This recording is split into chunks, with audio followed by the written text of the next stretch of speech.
When you're cooking fresh green beans, you want them to be tender and to retain that bright color. You certainly don't want them looking like they came out of the can with that drab green color and they're soft. I'm going to show you how to do that today. I'm Jamie with SavorySaver. I share gluten-free recipes, tips, tricks, and resources to make your gluten-free lifestyle easier. So let's get started. To a large pot, add 8 cups of water or 2 quarts and bring it to a rapid boil. Once the water is boiling, add a 1/4 cup of salt. That's going to help the green beans cook faster as well as season them.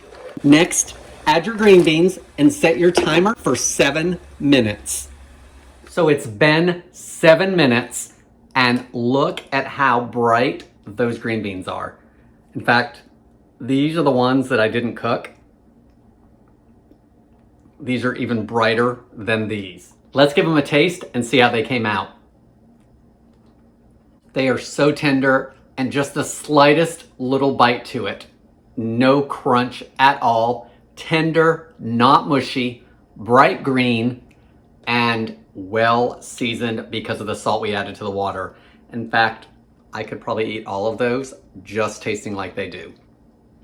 Guys, that's how to keep those fresh green beans tender and green.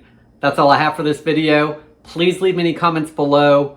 Please subscribe if you found this helpful and want to see more videos. As always, thank you for watching, and I hope to see you in the next video.